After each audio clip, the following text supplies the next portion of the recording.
અધ્યાયમાં 19 સુધી શ્લોક જોયેલા હતા. 20 માંથી આપણે જોવાના છે. એમાં બીજો અધ્યાય સાંખ્ય યોગ, એમનું યોગનું નામ છે સાંખ્ય યોગ.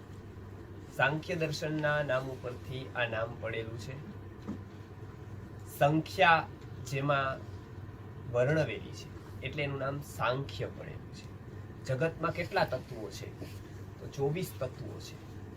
24 તત્વો અને એક આત્મા, આમ પંચવિંશતિ એટલે કે 25 તત્વોથી આખું જગત નિર્મિત થયેલું છે.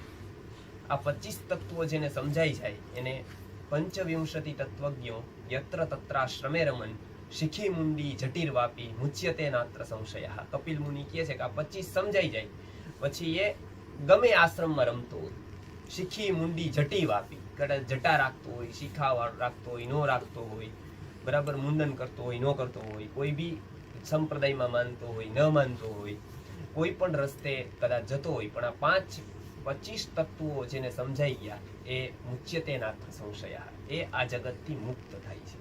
મુક્ત થવાની જે અવસ્થા છે એ આત્માની અવસ્થા જેમ જેમ ઉપર આવે એ ઉપર રહેલી છે. કોઈના પ્રસાદથી કોઈ ઉપર જતું નથી, ક્યારેય કોઈની પ્રસાદીથી મુક્તિ મળતી નથી.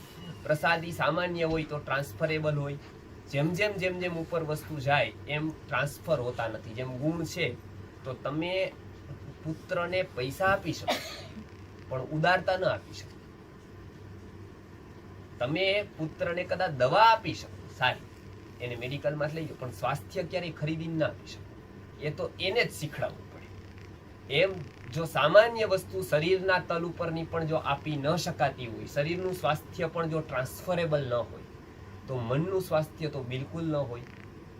એ કોક ભક્તિ કરે ને કોકને મળે એવું તો થાય જ નહીં, બરાબર. મર્યા પછી કોક કંઈક કરી દે અને આપણે મુક્ત થઈ જાય એવું તો થાય જ નહીં. એ કદાચ અધૂરું રહ્યું હોય તો બીજા પૂરા કરે એવું બની શકે, પણ શરૂ તો આપણે જ કરવું પડે. એટલે હંમેશા જો પહેલો સાંખ્યનો કોઈ સિદ્ધાંત હોય તો સૌથી પહેલા એ છે કે મનુષ્યની કરોડરજ્જુ મજબૂત કરે, એ કોઈના ઉપર ડાલે નહીં. એટલે હંમેશા કોઈ એક વાત સાંખ્યને કહેવાની હોય. ભગવાન જો સાંખ્યથી ઇમ્પ્રેસ હોય કોઈ જીવાતમાં, કૃષ્ણ, સાંખ્ય કૃષ્ણને નથી માનતું. સાંખ્ય દર્શન ભગવાન વગર પ્રક્રિયા સમજાવે છે સૃષ્ટિની, અને ભગવાન સાંખ્યને બહુ માને છે, બરાબર. નિષ્પક્ષપાતી દ્રષ્ટિકોણ કોને કહેવાય? બરાબર. કન્ડિશન લેસ વિચારવાનું કોને કહેવાય? એક દર્શન ભગવાનને નથી માનતું. ભગવાન આમ જોઈએ તો વેદાંત માને છે, પણ ભગવાને વેદાંતના નામનો એક અધ્યાય નથી લીધો, બરાબર. સાંખ્યના નામનો અધ્યાય લીધો કે જે દર્શન ભગવાનને નથી માનતું, પણ ભગવાન સાંખ્યને બહુ માને છે, બરાબર. કેમ કે એ છે ને મનુષ્યની, ભગવાનને અંતે શું કરવું છે? મનુષ્યની કરોડરજ્જુ મજબૂત કરવી છે, બરાબર. કોણ વૈદ સારો ગણાય? વૈદ ઈ સારો ગણાય તમારી ભૂખ વધારી, બરાબર. ભૂખ વધારી આપેલા ગમે તેટલું તમે ભોજન કરો, એ ભોજન અજીર્ણ કરે તમને. જે ભોજન સ્વાસ્થ્યનું કારણ બનવું જોઈએ રોગનું કારણ બને. એટલે શિક્ષણમાં હંમેશા શ્રેષ્ઠ એ ગણાય કે જે શિક્ષણ તમારી ભૂખ ઉગાડી દેતું. અરે તમને જાણી તો તમે ગમે ત્યાંથી તમારા ભૂખ ઉગાડી દે ને જે વ્યક્તિ, એ શિક્ષણ સાચું. એક જાણવાની આ સૌથી મોટી ફેલ્યોર હોય શિક્ષણ વ્યવસ્થાની તો એ છે કે એના ભૂખ જ નથી જગાડતું. 5 વર્ષ ભણ્યા પછી લોકોને એવું નથી થતું 6ઠે વર્ષે એ શોધી લે ક્યાંક ભણવાનું. સ્કૂલ બંધ હોય તો કોઈને એવું નથી થતું કંઈક રહી ગયું, મારું મેં કંઈક ગુમાવી દીધું, એવું નથી થતું. કદાચ એવું કરે કે એક મહિનો ઓર વેકેશન લંબાશે તો બધા પાર્ટીઓ કરે, બરાબર, કે વાહ વાહ 1 મહિનો લંબાઈ ગયો, 4 દી રજા લંબાઈ ગઈ, બરાબર. અને કદાચ ટીચરની મમ્મી એના માતા ગુજરી ગયા હોય, કદાચ 2-3 દી ન આવી શકે, મિજબાની કરે બધા વિદ્યાર્થીઓ કે આ ગુરુ નથી એમ, બરાબર. અહીંયા આ સંબંધ નથી. અને અહીંયા ગુરુકુલનું જેને શિક્ષણ ખબર છે એને ખબર છે કે એ થોડા દિવસનો પણ વિયોગ થાય ને તો આપણે ત્યાં ગુરુજી કહેતા કે પ્રેમ સત્યમ તયોરેવ યયોર યોગ વિયોગયો વત્સરા વત્સરાયંતી વાસરા. પ્રેમ સત્ય એનો જ હોય કે યોગમાં અને વિયોગમાં બે જગ્યાએ કેવું હોય? યસ્ય યોગ વિયોગ, યોગ જો એનો થાય તો વર્ષો દિવસો જેવા લાગે. વત્સરા વાસરીયંતી, વત્સરો તમને દિવસો જેવા લાગે. જ્ઞાન જો સાચું મેળવવા માંડીએ ને અને એમાં જો થાય ને તો વર્ષો દિવસોની જેમ જાય. અને એનો વિયોગ થાય જેની ઉપર પ્રેમ તમને બેસી જાય, માનો અધ્યયન ઉપર પ્રેમ બેસી જાય કોઈની જગ્યાએ કોઈ સ્થળ ઉપર થાય, કોઈ આપણા પ્રવચનો ઉપર થાય, તો એ દિવસો જો કાઢવા પડે તો વર્ષો જેવા લાગે. હા, તો પ્રેમ સત્યમ તયોરેવ યયોર યોગ વિયોગયો વત્સરા વાસરીયંતી વત્સરાયંતી વાસરા, કે એના વિયોગમાં કેવા લાગે તો દિવસો વર્ષો જેવા લાગે. એ ન ખબર એટલે જેને આવી ભૂખ જાગે 2-5 લોકોને, એના માટે આ બધી વાત કરી. બરાબર. એટલે ભગવાન અહીંયા સાંખ્ય તત્વના સિદ્ધાંતોનું નિરૂપણ કરે છે. સૃષ્ટિ પ્રક્રિયા કેવી કેવી રીતની છે, આમાં આત્માનો જે ભાગ છે એ અર્જુનને સમજાવવા માટે લીધો છે. 24 તત્વો જે છે એ આપણે એકવાર લેવાના જ છીએ, આગળના અધ્યાયમાં એનું વર્ણન આવે જ છે. આત્માને કેન્દ્રમાં રાખીને એમને અનિત્ય સમજાવ્યું છે. અર્જુનને લડવા તૈયાર કરવાનો હતો, પણ એ તૈયાર એવી રીતે નહોતો કરવાનો કે અર્જુનને વારંવાર કેવું પડે. બરાબર. ઉપાડેલો કૂતરો એને નહોતો કરવાનો અર્જુન, નહીંતર એ શિકાર એટલી વાર જ કરે, પાછું એને બીજી વાર તમારે કેવું જ પડે.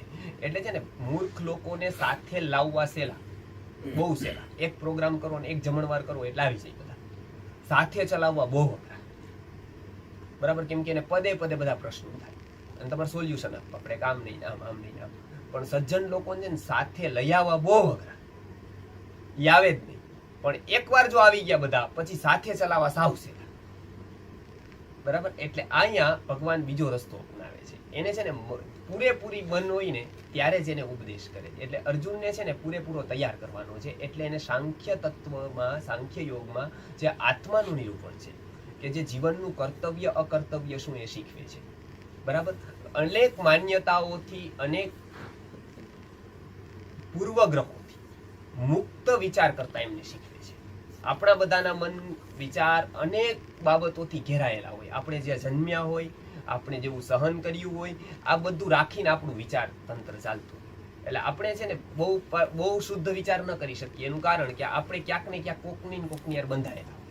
અને ગીતામાં પેલું એ કે એ જ્યાંથી બંધાયેલો છે ત્યાંથી છૂટો. તમે થોડી વાર પૂરતા છૂટો, થોડી વાર સ્વીકારી લો. વિચારોમાં તમે ક્યાં જન્મ્યા, કોનો વિચાર છે સ્વીકારોમાં તમે વિચાર ઉપર કોન્સન્ટ્રેટ કરો. એટલે જ આપણે ત્યાં અલિપ્તતાની બહુ મહત્તા છે. એટલે જ જેને ઉત્કૃષ્ટ જ્ઞાન કીધું ને એને ક્યારેય પોતાના જ્ઞાનનો સિક્કો નથી મારી. પોતાના જ્ઞાનનો ક્યાંય સિક્કો નથી મારી.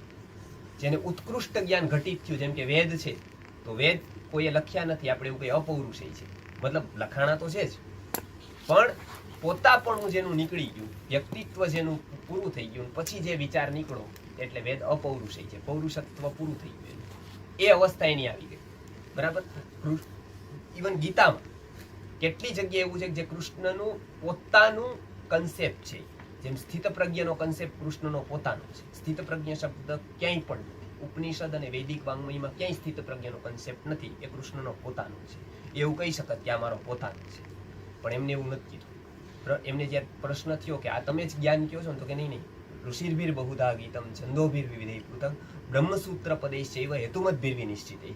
કે આ તો બધા ઋષિ કહી ગયા છે, બ્રહ્મસૂત્રમાં એકવાર નિરૂપણ થઈ ગયું છે આનું, અને એ જ હું તમને કહું છું. એટલે મારું કાંઈ નથી. આ ઇન્ટેલેક્ચ્યુઅલ મોડેસ્ટી, જેને કહેવાય ઉત્તમ કક્ષાનું જ્ઞાન, એટલે કૃષ્ણમાં ઘટિત થયું. બરાબર. આ નમ્રતા.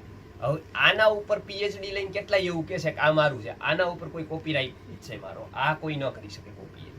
ગીતા ઉપર ઘણી પછી વ્યાખ્યા થઈ અત્યારના આધુનિક લોકોની. જે પીએચડી જેને કર્યું એના બધાના થીસીસમાં બધું પહેલા જોવા મળે કે આનમાં મેં આટલા વર્ષ મહેનત કરેલી છે, માત્ર એકથી કોઈએ આનો અંશ છાપવો નહીં પરવાનગી વગર. છાપવો તો મને પૂછવું, એવું કૃષ્ણએ નું કીધું. બરાબર. અને ઘણા સંપ્રદાયો એવું કહેવાનું ચાલુ કર્યું કે આ અમારું. એના એ સંપ્રદાયો પાછા સ્તોત્ર શંકરાચાર્ય ગાય, પોતાનું ક્યાંક વાત આવે તો કે ના, આ ન બોલાય ગયા. તો એટલે આજે વિચાર ઉપરની જે વાત છે ને, એ ભારતમાં એ બહુ મોટું પેલું કહેવાય કે એક વિચાર સ્વતંત્ર અને વિચાર ઉત્કૃષ્ટ કક્ષાનો વિચાર ઘટિત થાય. ત્યારે ક્યારે થાય ઘટિત? તો કે અનાશક્તિનું એક લેવલ આવે ત્યારે. અર્જુન જે છે અહીંયા સાંખ્ય યોગમાં બીજા અધ્યાયમાં એની સ્થિતિ આપણે અત્યારના સમજી લઈએ. આપણે જે વાત કરતા હતા એમાં એ કિંગ કર્તવ્ય મૂળ છે. શું સાચું શું ખોટું એ સમજી શકતો નથી કે આ કરું કે ન કરું, આ કરું કે ન કરું. એટલે એની સ્થિતિ એવી છે. એટલે ભગવાન અહીંયા સાંખ્ય યોગમાં જે વાત કરેલી છે આત્માની અને બીજા 24 તત્વોની, એમાં આત્માને લઈને એ વિચાર કરે છે અહીંયા કે આત્માને લઈ અને પોતે આત્મા કેવો છે, શું છે. કેમ કે આત્માનું એકવાર જે વ્યક્તિને સમજાઈ જાય કે હું જ મારો તારણહાર છું, તું જ તારો તારણહાર છે, તો બીજા બધા કર્તવ્યો એ કેવી રીતે કરે? તો બીજા કર્તવ્યો એક આસક્તિથી ન કરે. એ હંમેશા સૌથી પહેલા જીવનના કેન્દ્રમાં આત્મા રહે અને આત્માનો વિકાસ રહે. આ બે રહે ને એટલે પછી એ ગમે તે કરે, પછી એ કોઈ પણ સંપ્રદાયમાં હોય ન હોય ક્યાંય એ કરે, પણ એ જે બધા જ કર્તવ્યો છે ને એ અલિપ્તતાથી કરી શકે, કેમ કે એને વિઝન ખબર પડે કે આ કરવાનું છે. અહીંયા અર્જુન એ અવસ્થામાં છે. એમને પૂર્વના સંબંધો દ્રોણ આરે છે, ભીષ્મ આરે છે, કૌરવો આરે છે, અનેક લોકો સાથે છે. એટલે અનેક લોકો સાથે હોવાથી અર્જુન યુદ્ધ વખતે કિંગ કર્તવ્ય મૂડ એટલે કે શું કરવું એ ખબર નથી એને લડાઈમાં. અને કૃષ્ણ હંમેશા સહેલો રસ્તો બતાવતા નથી. એ એક યાદ રાખજો, સાચા ગુરુ છે ને એ શોર્ટકટ ક્યારેય ન બતાવે, બરાબર? શોર્ટકટ ન બતાવે, કેમ કે એને બીજું એના પાસે લેવાનું ન હોય. એટલે અને ગુરુ પાસે જઈએ ત્યારે અર્જુન સાચો શિષ્યત્વ એનું સ્વીકાર કરે અર્જુને, એટલે ઉપદેશમાં આત્મતત્વનું નિરૂપણ કહેવાનું એ ચાલુ કરે છે અહીંયાથી. ત્યારે 11 થી લઈને 30 શ્લોક સુધી આત્માનું વિવરણ આવે છે. એમાં પણ ખાસ કરીને જ્યારે ભગવાન ઉપદેશ કરે છે 17મા શ્લોકથી, ત્યારે અર્જુને જ્યારે પેલા શિષ્યત્વ સ્વીકાર કરેલું છે, શિષ્યસ્તેહમ સાધિમાન પ્રપન્નમ, ત્યારે ભગવાને કહેવાનું ચાલુ કર્યું છે એ સૌથી ઉત્કૃષ્ટ જ્ઞાન પીક પોઈન્ટ ઉપર અમુક શ્લોકો જે ગીતાના ગયા છે એમાંથી આ શ્લોકો છે કે જેની હાઈ ફિલોસોફિકલી બહુ ઉપર ગઈ છે. ત્યારે આ શ્લોકો એમાંથી બહુ મોતી જેવા છે કે એ, કેમ કે ભગવાન એનું ઉત્કૃષ્ટ જ્ઞાન ત્યારે રજૂ કર્યું છે, એટલે શોર્ટકટ એમને બતાવ્યું નથી, બરાબર? કેમ કે એ ઉત્કૃષ્ટ, મેં હમણાં વાત કરી કે એ એવું કહેતા નથી ગુરુ તમે આવું કરી નાખો તો થઈ જશે, આવું કરી નાખો તો થઈ જશે, નહીં તો એવું ઘણું અર્જુનને જોતું હતું એવું. અને આપણે જોજો મનુષ્યની મેન્ટાલિટી હંમેશા અધ્યાત્મમાં કેવી રહે, અધ્યાત્મમાં હંમેશા છે ને એ પોતે ધારે ને એવું કરવા માંગે. આપણે સાચું બોલો, ડોક્ટર પાસે જઈએ, ડોક્ટર કેવા જ હોય, આપણને કે ના તમને કાંઈ નથી, તો આપણે કહીએ કે ના ના સાહેબ જોઈ લ્યો એકવાર, ડાયાબિટીસ છે નહીં મને, બીપી છે નહીં ને. ડોક્ટર આપણને રોગ કે એવા જોઈએ, અને ગુરુ કેવા જોઈએ ખબર છે? આપણને દોષ કે જ નહીં ક્યારેય. આપણને એક ના તમે બહુ પુણ્યાત્મા છો, તમે બહુ દાનવીર, બાકી તમારા જેવું કોઈ નહીં. બસ ગુરુ આપણને આવા પટે, આપણને કહે કે ના તમે કઈ કર્યું નહીં, તમે સાવ અહીંયાથી આ જીવવાને જ લાયક નથી, તમે કઈ તમારા ઉત્સાહ જ નથી. જો એવું કોઈ ભૂલે ચૂકે ગુરુ કે કાલ સવાર સંખ્યા ઘટી જાય. હા, ગુરુ એવા જોઈએ આપણને, ના ના તમે જે કરો છો ને બરોબર જ છે, બરાબર? એમાં કાંઈ જીવન જીવતા હોય બરાબર, તમારે કાંઈ વાંધો નથી, ભગવાનની પૂરી કૃપા છે તમારી ઉપર, અને તમે તો કદાચ કરો તો યાલે, નકર આટલું બધું કરી જ દીધું તમે.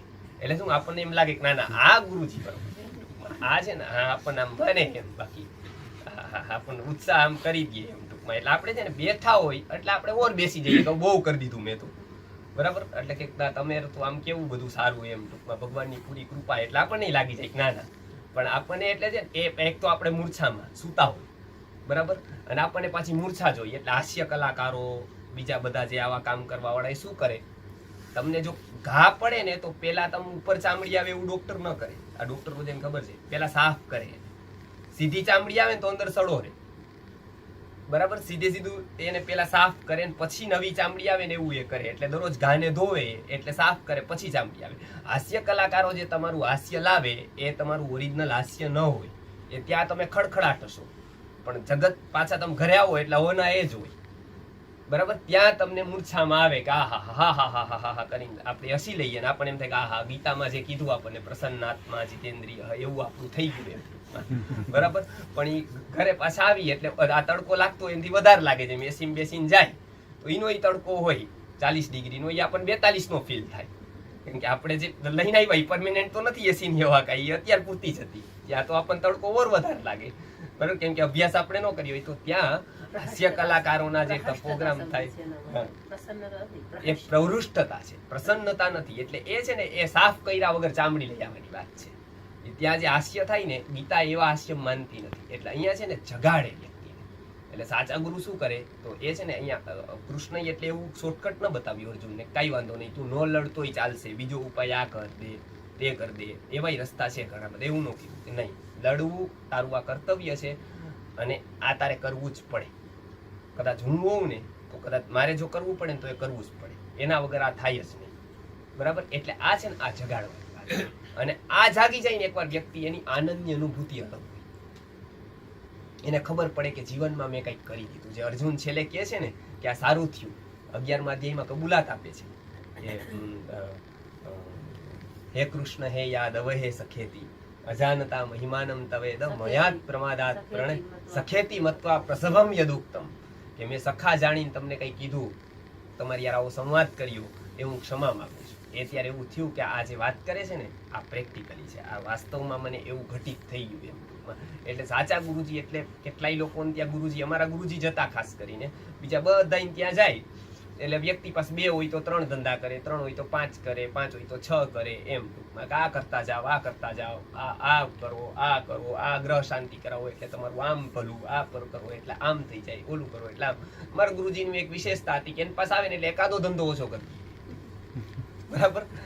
એમ થાય કહું મેં ઘણું કરી દીધું હવે, બરાબર. એટલે આખામાં કદાચ અમે કહીએ, હમણાં પેલી લેખમાળા આવેલી હતી અમારા આમની, ગુરુજીએ બીજું કાંઈ તૈયાર ન કર્યું, કાંઈ વાંધો નહીં. મોટા મોટા એવોર્ડો એમને ન મળ્યા કદાચ શિક્ષણના જે મળવા જોઈએ, કદાચ શિક્ષણમાં આવું કામ આ સદીમાં એવું એમને ડોક્યુમેન્ટેશન કર્યું, એવું બધી જગ્યાએ કીધું, પ્રવચનો કર્યા, એટલું બધું.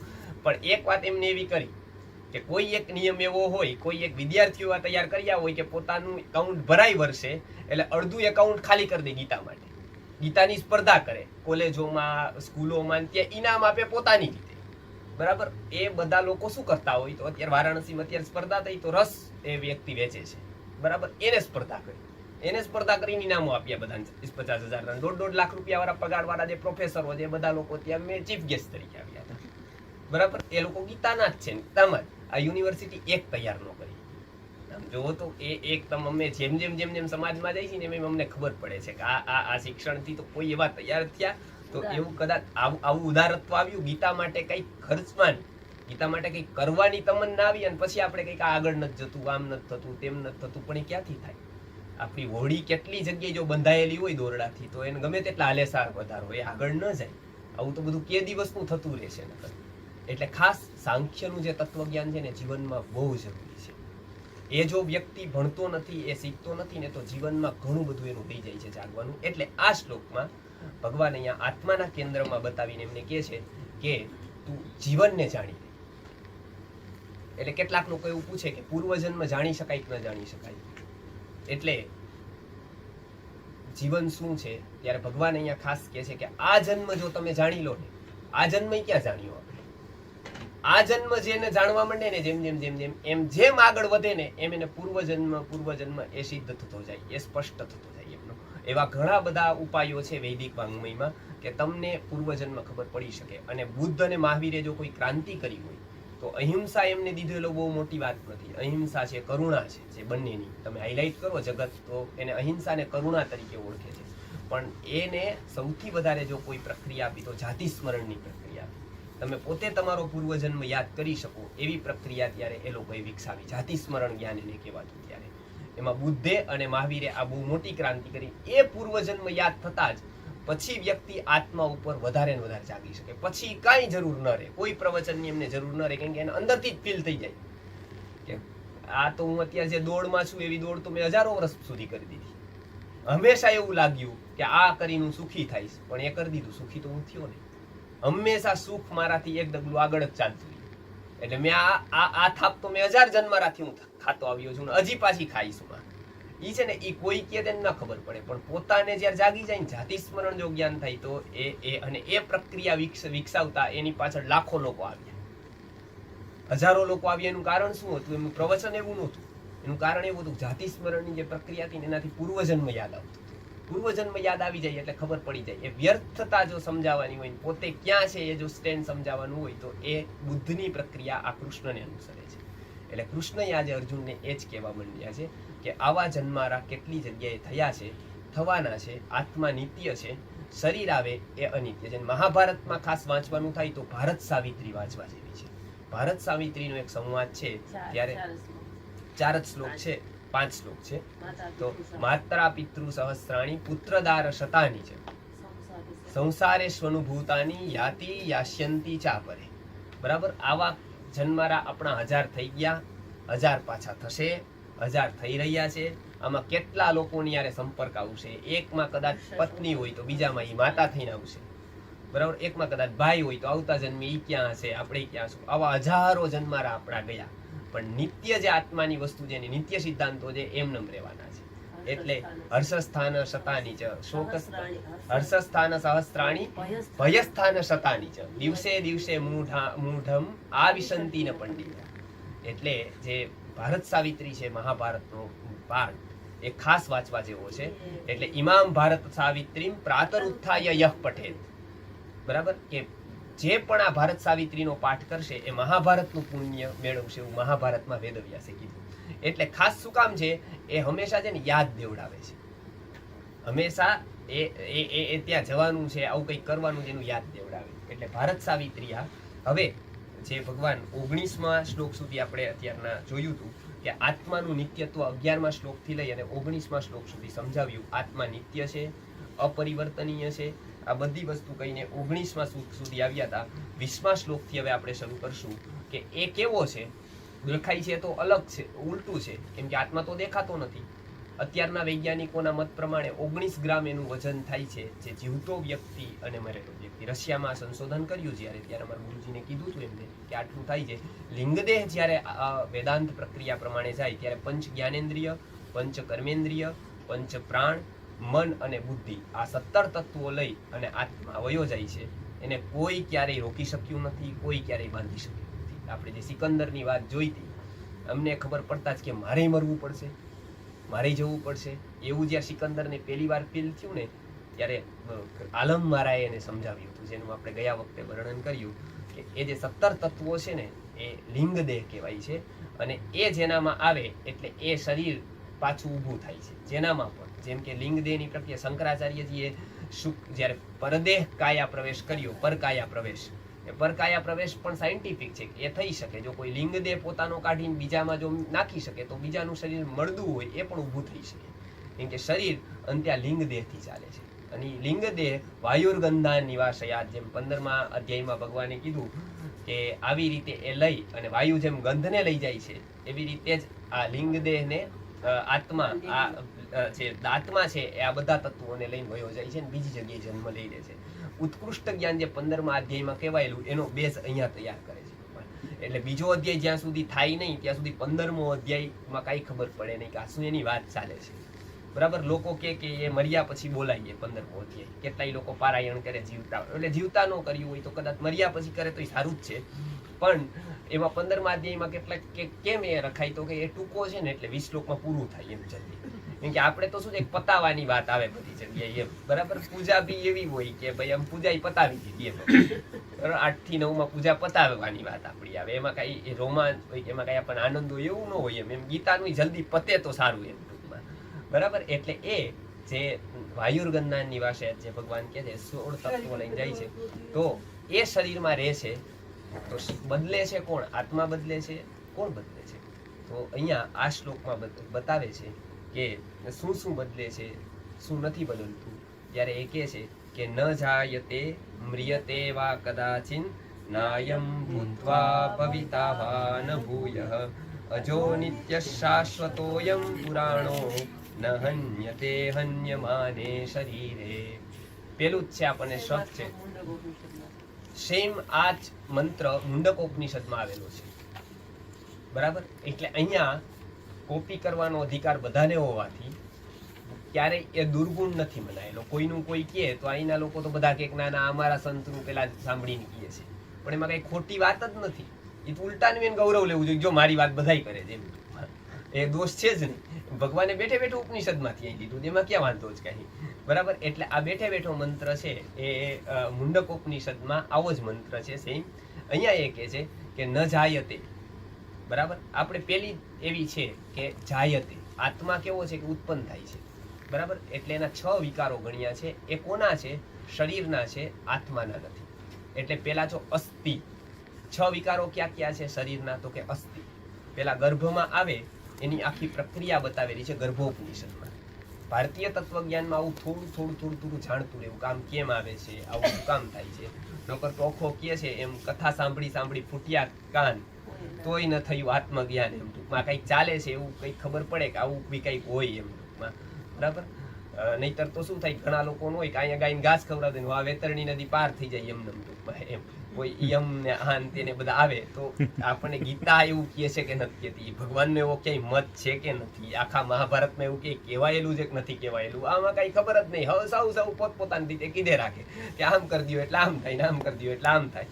એટલે સૌથી પહેલા ઓથેન્ટિક વાત કઈ ત્યારે ભગવાન એ કહે છે કે જાય પેલા તો અસ્થિ, એટલે સૌથી પહેલા જ્યારે જીવ ગર્ભમાં આવે એની પ્રક્રિયા ગર્ભોપનિષદમાં, મહાભારતમાં તો આના શાંતિ પર્વમાં શ્લોકો છે, બરાબર, કે યથાધેનુ સહસ્રેસુ વત્સો વિંદતી માતરમ.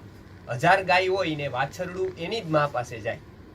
જોજો તમે જ્યારે પેલું દૂધ લેવાનો ટાઈમ થાય ને ત્યારે યથાધેનુ સહસ્રેસુ વત્સો વિંદતી માતરમ તથા પૂર્વકૃતમ કર્મ કર્તારમ અનુગચ્છતિ. એવી રીતે કરોડો કર્મ તમે કર્યા હોય એ કર્મ તમારું તમારી પાસે જ આવે, બરાબર. એટલે સૌથી પહેલા જે જન્મ થાય એ તમે ઋણાનુબંધન ને એ પ્રમાણે જે પ્રમાણે ડિસાઈડ તમે કર્યું હોય, તમારો વિકાસ હોય એ પ્રમાણે ક્યાંક ગર્ભમાં એ આવી જાય. એટલે એની પ્રતીતિ થાય કે અસ્થિ છે, બરાબર. એટલે પેલા તો અસ્થિ, બરાબર, પેલા અસ્થિ આવે એટલે પેલા એનો ગર્ભમાં આવે. પછી શું થાય? પછી જાયતે, પછી એનો જન્મ થાય.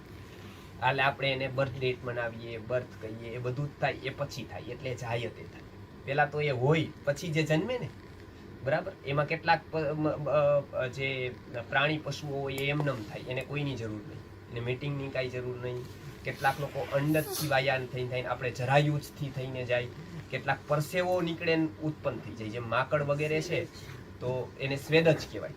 વીછી છે તો વીછી એમનેમ ઉત્પન્ન થાય, વીછીને જરૂર નહીં બેયનો સંયોગની, ખાલી એને કોઈ માતા પિતાની જરૂર નહીં, વીછી એમનેમ ઉત્પન્ન થઈ જાય. તમે ચોમાસામાં પથ્થર રાખો તે પથ્થરની નીચેથી તમને વીછીઓ જોવા મળે, કેટલા બધા હજારો. માકડ એમનેમ ઉત્પન્ન થઈ જાય, એ સ્વેદ જ જીવો કહેવાય. જરાયુ જ હોય એ આપણા જેવા બધા ગર્ભ જ હોય, એ જરાયુ જ કહેવાય. કેટલાક ઈંડા વાયા થઈને આવે એને અંડ જ કહેવાય, બરાબર. એટલે આવી રીતના ઉદ્ભીજ હોય, જેમ વનસ્પતિ વગેરે છે એ ઉદ્ભીજ હોય, એ ફાડીને નીકળે, એ પૃથ્વીને આમ ફાડે પછી એ નીકળે. અને એ જ વૃક્ષમાં 6 પ્રકારના જીવો આવે. ફળનો જીવ અલગ હોય, પાનનો જીવ અલગ હોય, થડનો અલગ હોય, મૂળનો અલગ હોય. એક જ વૃક્ષમાં 6 જીવો હોય, બરાબર. એટલે તમે ડાળી કાપી નાખો તો વૃક્ષ આખું ન મરે, પણ એ જે પાંદડું કાપ્યું ને એ પાંદડાનો જીવ વયો જાય પછી.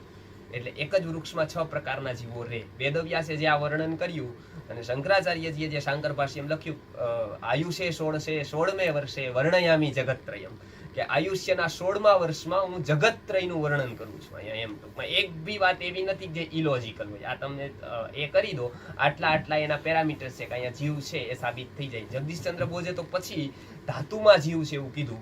આની પહેલા તો કેટલી વર્ષો પહેલા બ્રહ્મસૂત્રમાં કહેવાય ગયું કે ધાતુ જીવ છે, મેટલ છે એમાં સોલ છે, મેટલ એ જીવ છે, એક કોષીય જીવ આપણી દ્રષ્ટિથી છે.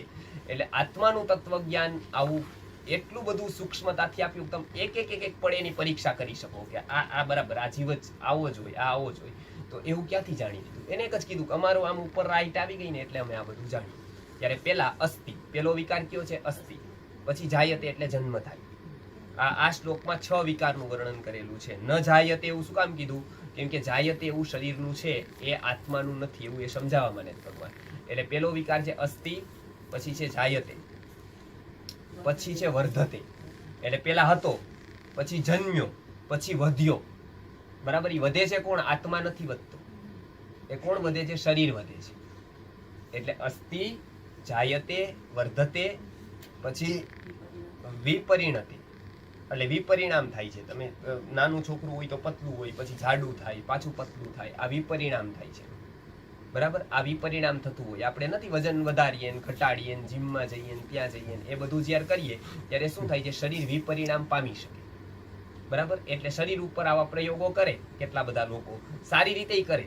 ગાંધીજીએ કેટલા બધા સરસ રીતે પ્રયોગ કર્યા, એમ ટૂંકમાં કેવું ખાવું જોઈએ એના વિશે એમને પ્રયોગો કર્યા, બરાબર. એટલે એ વિપરિણામ થાય, મતલબ એ બદલાવી શકાય એવું છે, બદલી શકે એવું છે. 5મી જે અવસ્થા છે એ શરીરની એ છે અપક્ષીયતે. એટલે તમે ગમે તેટલું એને સાચવો, એક સમય એવો આવશે તે ઘસાશે, બરાબર. એ અપક્ષીયતે, બરાબર, કે એનું અપક્ષરણ થાય, કે એ ધીમે ધીમે ઘસાતું જ જાય. તમે ગમે તેટલી ગોળીઓ લો એની પછી એક અવસ્થા થાય 80માં, નહીતર તો બધાને અત્યારે જીવી જ લેવું છે ઘણું બધું, બરાબર. એટલે કેટલાક લોકો એવું કે અમે 80 વર્ષના થયા એમ જીવનમાં, 80 વર્ષ જીવ્યા, બાપા 80 વર્ષ જીવ્યા. એટલે મારા ગુરુજી કહેતા હતા, ખોટી વાત. એક વર્ષ, એક જ 80 વર્ષ જીવ્યા નહીં, એક જ વર્ષ 80 વખત જીવ્યા. પોતે 80 વર્ષ નથી જીવ્યા, એક જ વર્ષને 80 વખત જીવ્યા, બરાબર. એકનું એક જ વર્ષ. કેમ કે પેલી જીવ હતું, પેલું વર્ષ હતું, એવું બીજું હતું, એવું ત્રીજું હતું, એવું ચોથું હતું, બરાબર. જે દી હતા તે દી ત્યાં જ હતા, એ દી જ કરતા હતા. જીવનનો છેલ્લો દિવસ હતો તે દી એની ઈ જ ચાલતી સાયકલ, બરાબર. બીજી કોઈ બુક ફેસ જ નહોતી કરવાની. યાર ગુજરાતમાં તો અમારા ગુરુજી ખાસ આવે ત્યારે કે ગુજરાતી લોકોને બે જ બુક ખબર પડે, અહીંયા આવે ને ત્યારે સંખ્યા ન થાય, બરાબર. બાકી તમે જો આ હાસ્ય કલાકારના પ્રોગ્રામ રાખો, ભજન રાખો અહીંયા, બરાબર. સારું ઓલા પીને આવીએ બધા લોકો હાઈ ક્લાસ રીતે, અને પછી એ બધું પેલું કરે, એમાં તો પોતા લોકોને થાય કે નાના નાના ભગવાન મળી ગયા એમ માનાથી તો. પણ આવું કઈ તત્વજ્ઞાનનું રાખે તો કોઈ આવે નહીં. આવે ને લવર ગુરુજી કહેતા કે ગુજરાતી લોકોને બે બુક ખબર પડે, એક પાસબુક ને એક ચેક, બરાબર. ત્રીજી બુક ની કોઈ ખબર જ ન હોય, એમ કે આવી બી બુકો હોય કઈક અલગ અલગ જાતની, આવું હોય કઈક કદાચ. હા, હવે ફેસબુક આવી ગઈ ત્રીજી, બરાબર. એટલે આ એક ખાસ છે. તો એક ખાસ કે એક તો અપક્ષીય છે, એટલે અપક્ષરણ થાય, એટલે કે 80 વર્ષ જીવ્યા નહીં, એક જ વર્ષ 80 વખત જીવ્યા, બરાબર. એકનું એક વર્ષ 80 વખત રિપીટ કર્યું, એટલે આ એક છે અપક્ષીયતા, એટલે અપક્ષરણ થાય, એટલે વૃદ્ધાવસ્થા આવે, ઇન્દ્રિયોનું પૂરું થાય, શરીરનું પૂરું થાય. અને એટલે જ યુવા વયસીમાં જે તપ હોય ને એ તપ સાચું કહેવાય. તમે કોઈક યુવાનને જોવો તપસ્વી તો એને તપસ્વી ગણો, બાકી તો વૃદ્ધાવસ્થામાં જ બધાય તપસ્વી થઈ જાય. ત્યારે બધા વૈરાગ્યની વાતો કરવા માંડે કે ના ના કોઈ કોઈનું નથી, કાંઈ નથી, એવી રીતે, બરાબર. યુવાન તપસ્વી મળવો એ બહુ મુશ્કેલ, બરાબર. એવી રીતે બધી સુખ સામગ્રી વચ્ચે કોકનું ધ્યાન એનાથી ઉપર ઉઠી ગયું હોય એ બહુ મુશ્કેલ. આ બધું જ અહીંયા હોય પણ એને ક્યાંય ગમતું ન હોય, બરાબર. એ હંમેશા દયાનંદ સરસ્વતીમાં એવું ઘટિત થયું હતું, બરાબર. જોજો એ ભારતના જે ટર્નિંગ પોઈન્ટો આવ્યા ને એ ટર્નિંગ પોઈન્ટ વચલાવાળા લાવ્યા છે, મહાપુરુષ નથી લાવ્યા. મહાપુરુષને મેળવવા વાળા ટર્નિંગ પોઈન્ટ લાવ્યા. સ્વામીજીને જે શ્રીનિવાસ અને જે પહોંચાડ્યા ત્યાં વિરજાનંદ સ્વામી પાસે, એ ભારતભરમાં ટર્નિંગ પોઈન્ટ થઈ ગયો. નકર સ્વામી દયાનંદ સરસ્વતી ગુજરાતમાં જ રહ્યા હોત અને કદાચ વધુ હરિદ્વારમાં રહ્યા હોત, પણ મથુરામાં એને પહોંચાડ્યા વિરજાનંદ સ્વામી પાસે. વિરજાનંદ સ્વામી પાસે પહોંચાડવાનું ટર્નિંગ પોઈન્ટ શંકરાચાર્યજીને ગોળપાદ સ્વામી પાસે પહોંચાડ્યા. એ ભારતનો ટર્નિંગ પોઈન્ટ સાબિત થયો. એ બેનું મિલન થયું ને, એમાં જે વ્યક્તિને જે કેવું હતું ને એવો વ્યક્તિ એને મળી, બરાબર. એટલે વચલા વાળા એ છે ને એમાં કમાલ કરી દીધી. આવા વ્યક્તિએ બહુ કામ ન કર્યા લાખો લોકોને બદલાવાનું, પણ એક જે વ્યક્તિ હતો ને એને ઉપર વાળા જોડી દીધું કે ના આની અવસ્થા અહીંયા નથી, આની અવસ્થા ત્યાં છે. યોગ્ય ગુરુને યોગ્યની યાર ભેટો કરાવી દીધો. ચાણક્યએ શું કર્યું? ચાણક્ય સૌથી વધારે ટર્નિંગ પોઈન્ટ લાવ્યા. સિકંદરની આપણે વાત કરતા તે ભાગવું પડ્યું એના સૌથી મોટું કારણ છે ચાણક્ય હતા. ચાણક્ય જેવા આચાર્ય હતા, બરાબર. એટલે સિકંદર હાર્યું, બરાબર. સિકંદર બીજું કોઈ, અને મોહમ્મદ ગઝની વખતે ચાણક્ય નહોતા. મોહમ્મદ ગઝની વખતે જો સૌથી વધારે કોઈની ખોટ ચાલી ને તો ગુરુકુલના આચાર્યની ખોટ ચાલી. એ વખતે કેવા જેવું જ કોઈ નહોતું. રાષ્ટ્ર ઉપર આક્રમણ થાય ત્યારે એક કરે એવું કોઈ નહોતું બધાને, બરાબર. એ ચાણક્ય હતા. એટલે ચાણક્ય હતા એટલે સિકંદરને અહીંથી ભાગવું પડ્યું, હાર્યા. પણ ચાણક્ય અહીંયા હતા તો ચાણક્ય શું કર્યું? ચંદ્રગુપ્ત હતો એની વાત કરતો, પછી આપણે આગળ શ્લોકમાં જઈશું. કેમ કે આ બધી અમારા ગુરુજી આ બહુ મહત્વની વાત કરતા હતા કે આ ઇતિહાસ આપણને ખબર હોય તો આપણે અત્યારે શું કરવું જોઈએ ની ખબર પડે. ગુરુકુલ શિક્ષાએ શું આપ્યું ભારતને? ત્યારે ચાણક્ય હતા ને તક્ષશિલા વિદ્યાપીઠમાં પોતે આચાર્ય હતા, બરાબર. દીવો પોતે કરે, જ્યારે પૂરું રાજ્યનું કારભાર થઈ જાય પછી પોતાનો રાજ્યનો દીવો બંધ કરી દે, પોતાનો દીવો ચલાવે, બરાબર. આ આચાર્ય હતા. ગેસની જયારે સબસિડી મોદીએ કીધું ને કે બંધ કરી દેવી જોઈએ, બધા લોકો છોડ દેવી જોઈએ, ત્યારે અમારે ત્યાંથી ગુરુકુલથી પત્ર મોકલ્યો કે સાંસદોના ભથ્થા પેલા બંધ કરવા જોઈએ, બરાબર. લોકો ગેસની સબસિડી છોડે, સાંસદોએ પેલા ભથ્થા પેલા બંધ કરવા જોઈએ બધાએ. તમે એવો પ્રસ્તાવ પારિત કરો આ બધા ભથ્થા બધાને બંધ થઈ જાય, કેમ કે એની જરૂર જ નથી એને. અને એવા જેને જોઈ છે એને ત્યાં જાય જ નહીં, એને વાસ્તવમાં કઈ જરૂર નથી લેવાની, બરાબર. લોકસેવકને જરૂર છે નહીં હોય, બરાબર. સેવા કરવા જ જાય ત્યાં કે જ છે કે અમે જનતાની સેવા કરવા માટે આવ્યા છીએ, બરાબર. એટલે તો ચાણક્ય છે ને આવું કરતા. એટલે પોતે કઈ જે રકમ હોય એ જ લે. એ છે ને એ ફરવા નીકળ્યા હતા ત્યાં. આવું તક્ષશિલામાં છે ને આ નહોતો ગયો, ચંદ્રગુપ્ત એડમિશન લેવા નહોતો ગયો. અને કદાચ ગયો હોત ને તો મળત, અત્યારે મળી જાત, પણ અત્યારની કોઈ યુનિવર્સિટીમાં જાય તેને રાખે નહીં. એ ફી ભરવાના જ પેલા પૈસા ન હોય તો રાખવે કેમ, બરાબર. એને તો આવા મળે જ નહીં કોઈ. એ તો અનાથ આશ્રમમાં ક્યાંક રહી જાય, ત્યાં મોટો થાય, ગાય બકરી ચરાવવાનું કામ કરે. એ કરતો તો ત્યાં કરે ને પછી સાંજે બધા છોકરાઓ રમે ને એટલે બધા લોકોને ભેગા કરે, બધાને કામ સોંપે કે આપકો કલ ये ખેત में काम करना है, आपको ये करना है. ત્યારે ચાણક્ય બધા જોતા હોય કે આ કેવું રમે છે, કેવું બોલે છે. એટલે છે ને એમાં એ બધાની સભા ભરીને બેઠો હતો ને એમાં એ બધાને કહેતો હતો. એમાં એને એક કામ કીધું બધાને કે દેખો ये काम मैं आपको कह रहा हूं वो पूरा करो, कहीं पर अटको तो मुझे बोलो, मुझे मिलो, अटको वहां मुझे मिलो, तब तक नहीं, जहां अटक जाओ वहां पर मुझे पूछो. काम पूरा होने पर मुझे इन्फॉर्म करो, आपको देने के लिए मेरे पास बहुत काम है, हाँ, लेकिन एक पूरा नहीं करोगे तब तक मैं दूसरा नहीं दूंगा। तो जहां अटको वहां पूछो, बराबर, नहीं तो करते रहो, मुझे ऐसा लगेगा आप कर रहे हो, पूरा करो तब मुझे इन्फॉर्म करो, क्योंकि तब दूसरा काम आपको करना चाहिए, और काम है लेकिन मैं एक पूरा नहीं करोगे तब तक दूसरा नहीं करूंगा। આ કે અટકો ને પૂછો અને પૂરું થાય ત્યારે ઇન્ફોર્મ કરો, મેં આ પૂરું કરી દીધું, હવે કઈ કામ તો હું તમને બીજું. ચાણક્ય આ તો રાજનીતિનો સિદ્ધાંત છે. આ વ્યક્તિ અહીં કેવું કહે છે, મતલબ આ ક્યાંકથી ભણીને આવ્યો છે, બરાબર. આપણે બીજામાં ઇન્વેસ્ટ કરશું તો એને ભણાવવામાં જ 25 વર્ષ જશે આ બધું, બરાબર, અને બીજા 5 વર્ષ તૈયાર કરતા જશે, 30 વર્ષ. આ બેઠે બેઠો જ મળે જ આપણને પૂર્વમાં ભણેલું. એટલે છે ને તક્ષશિલા મેં એને માતાને સમજાવ્યા કે આ, એટલે ઓલા કે અમારે તો પાસે કઈ છે જ નહીં, એમ કેવી રીતે ભણાવીએ ને શું કરવું એમ, ઓ તો બડી વિદ્યાપીઠ ઓર ये हम तो छोटे હે એમ. તો કે ના ના, એની બધી વ્યવસ્થા હું કરી દઈશ, હું લઈ જાવ એમને ભણાવશું અમે. એટલે માંડ સમજાવી અને ચાણક્ય એમને લઈ ગયા ત્યાં, અને તક્ષશિલા સામેથી પૈસા દીધા, બરાબર. ચાણક્યની આ દ્રષ્ટિ હતી કે આવો વ્યક્તિ છે ને, મામાને ત્યાંના માતાજી રહેતા હતા, એના પિતાજી નહોતા, એના પિતાજી નહોતા, તો કે મારો 12 વર્ષનો છોકરો છે, કે મારે ગાય બકરી ચરાવવા માટે માણસ રાખવાનો વળી ગયા. એને કે તમે માણસ રાખો, ગાય બકરી ચરાવવા માટે તમે માણસ રાખો, તમારો માણસ અમને આપો. તક્ષશિલા વિદ્યા આપણા અહીંના જેવા શિક્ષક હોય ને ઘણા આમના પૂર્વજો, ઈ ત્યાં કે કાને થોડો લેવાય એમ, કાનથી આપણને આવક શું, વિદ્યાપીઠને શું ફાયદો, બરાબર. એટલે ચાણક્ય કે આને છે ને 5 લાખ સોના મોહર દેતા જો આ મળે ને તો એ સસ્તો સોદો છે, માનજો, બરાબર. આ લઈ લેવાય, આ સસ્તો સોદો છે. આ ચાણક્યના શબ્દો છે. આને છે ને 5 લાખ સોના મોહર છે ને, એ આ ભારતનું ભવિષ્ય ઘડશે. આ વહી શિષ્ય આગે જાકર ભારત કા ભવિષ્ય હુઆ. અમારે ત્યાં કાવ્ય બન્યું છે ચંદ્રગુપ્તનું કે આ જ શિષ્ય, એની પાસે કેટલી લાંબી દ્રષ્ટિ હશે, બરાબર. કે ચાણક્યમાં જોવાની એવી કેવી કમાલ હશે કે એને ત્યારથી કહી દીધું હતું કે આ વ્યક્તિ જ ભારતનું ભવિષ્ય નિર્માણ કરશે એમ. આના માટે ગમે એ કરવું પડે ને તો કરાય. આજ એક યુનિવર્સિટી એવી ખરી, આજ એકય શિક્ષક એવો ખરો કે આવા ગોતી આવે ક્યાંક, ચાલો આ નોબેલ મળવું જોઈએ, શોધી દે આવા એકઈને. આવો એકય તમને વેઢે નહીં, આંગળે વેઢે તો નહીં પણ આંગળે ગણાય એવાય કોઈ નહીં. આ દ્રષ્ટિ ક્યાં જ જોવાની કોઈને, કે શું શીખીને આવ્યો, શું શીખડાવાય, કેવી રીતે એને આગળ લઈ જવાય, એવું અત્યારે ક્યાં છે.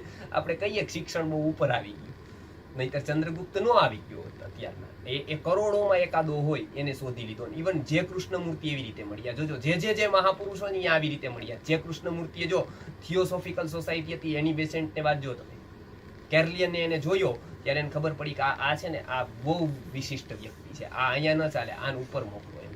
એટલે જે કૃષ્ણમૂર્તિ જે ફિલોસોફર મળ્યા, કેટલા બધા લોકોને એને એક તત્વજ્ઞાનની નવી દિશા બતાવી, એ જે કૃષ્ણમૂર્તિ આવી રીતે, રઘુનાથ શિરોમણી આવી રીતે મળ્યા. એક ને જોશો ને તો 2 ક્રાંતિ થઈ. એક તો જે વ્યક્તિ ક્યાંક ગામડામાં કોક ખૂણા બેઠો હોય એને ઉપર લઈ જવાનું કામ કોકે કરી દીધું, અને 1-2 જણાને મેળવવાનું કામ ત્રીજા વ્યક્તિએ કર્યું. જો કોક બહુ શોધતો હોય તો એને માટે એક ત્રીજો વ્યક્તિ હાજર હોય, એવાનો ભેટો કરાવી દીધો. એવા છે ને ભારતમાં 3-4 બહુ ઉપલબ્ધિ મોટી થઈ એમાં. એટલે 5મી વાત છે ને, આત્માનો વિકાસ થાય ને ત્યારે આવું બધું છે. એટલે અપક્ષીયતે તે શરીર નષ્ટ થાય છે. છેલ્લું જે છે એ નશ્યતિ, મતલબ એ નાશ થાય છે. તો કેટલા થયા શરીરના વિકારો? 6. એક તો અસ્થિ, જાયતે, વર્ધતે, વિપરિણમતે, અપક્ષીયતે, નશ્યતે, બરાબર. આ 6 વિકારો જે છે, 6 બદલાવ છે, જે 6 સ્ટેપ છે, એ શરીરના છે, એ આત્માના નથી. એટલે ભગવાને શું કીધું? ન જાયતે મ્રિયતે વા કદાચિત. આપણે જે જાયતે એવું જે કહીએ છીએ એ આત્મા નહીં, એ શરીરનું છે. મ્રિયતે એ શરીર છે. નાયમ ભૂત્વા ભવિતા વા ન ભૂયઃ, કે નાયમ ભૂત્વા ક્યાંય થઈ ગયેલો નથી, ક્યારેય થવાનો નથી, હંમેશા છે જ. અજો નિત્ય શાશ્વતો, અજ એટલે જે ન જાયતે ઇતિ અજ, બરાબર, એટલે કે નિત્ય છે, બરાબર. અજો નિત્ય શાશ્વતોયમ પુરાણો, બરાબર. એ અરવા, એ બહુ શાશ્વત છે, પુરાણ છે, બરાબર. અને પછી ન હન્યતે હન્યમાને શરીર, કે આ શરીરનું હનન થઈ જવાથી કોનું હનન નથી થતું? આત્માનું હનન નથી થતું, બરાબર ને. એટલે અહીંયા આ 6 વિકારો જે અર્જુનને પ્રશ્ન છે કે આ બધું જોવા મળે છે, એ આના વિકારો નથી, આત્માના નથી, પણ એ કોના છે? શરીરના છે, બરાબર. અને આ જે લિંગદેહ જે શરીરમાં છે એ શરીરથી હંમેશા અલગ છે. શરીર જતા એ જતો નથી, શરીર બળતા એ બળતો નથી. આગળ કહેવામાં આવશે. પછી હવે પ્રશ્ન આવે છે કે તો પછી આવું જે જાણે છે એ કેવો હોય છે, મતલબ તત્વજ્ઞાની કેવો હોય છે, આ બધું જાણી લે તે કેવો હોય છે, ત્યારે એનામાં કેવો ભાવ આવે છે. તો હવે કે છે 21મા શ્લોકમાં કે વેદા વિનાશિનમ નિત્યમ ય એનમ અજમ વ્યયમ કથમ સ પુરુષ પાર્થ કમ ઘાતયતિ